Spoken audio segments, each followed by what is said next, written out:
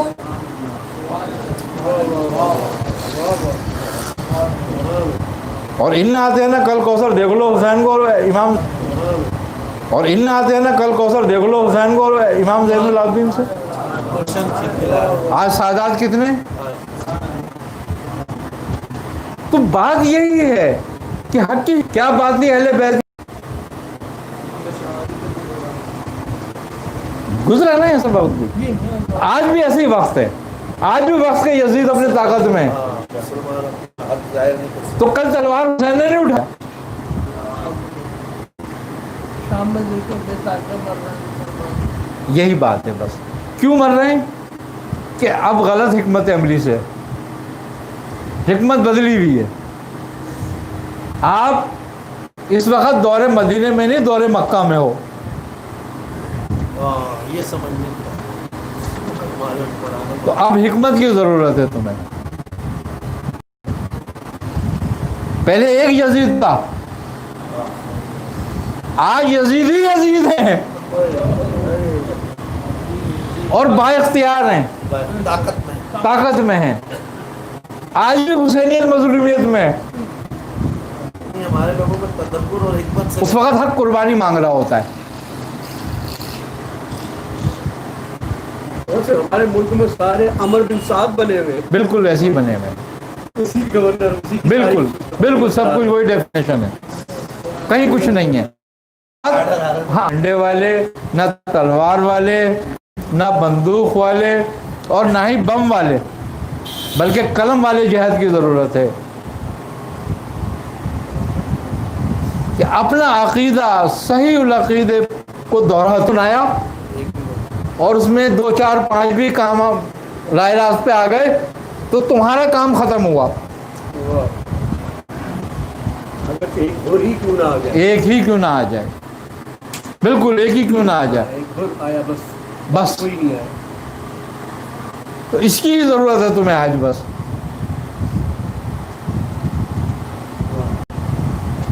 ہمیشہ یاد رکھو جہاد کبھی غلبے کے لیے نہیں کیا جاتا.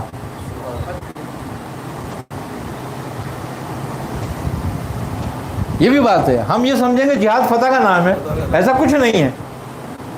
جہاد صرف جد و جہد کا نام ہے آپ کے ساتھ, قربانی دینے کا نام ہے جہاد. اور اللہ تم سے کچھ بھی نہیں مانگ رہا. جب نے کثرت دی ہے تو کہہ رہا ہے فضل ربی کا ونر, اپنے رب کے لیے قربانی دے. اور تو نے اگر قربانی دے دی تو ان شانیہ کا اول ابتر, پھر تیرے دشمنوں کو بے نام نشان کر دوں گا. انسان صرف قربانی دینے کے لیے نتیجہ, ہم لوگوں کی سوچ یہ ہوتی ہے نتیجہ ملنا چاہیے. بالکل قطعی تمہارے ہاتھ میں نہیں, تمہارے ہاتھ میں بالکل نہیں ہے. ابراہیم نے حضرت اسماعیل کے گلے میں چھری پھیری تو اس لیے نہیں پھیری تھی کہ دمبا آئے گا.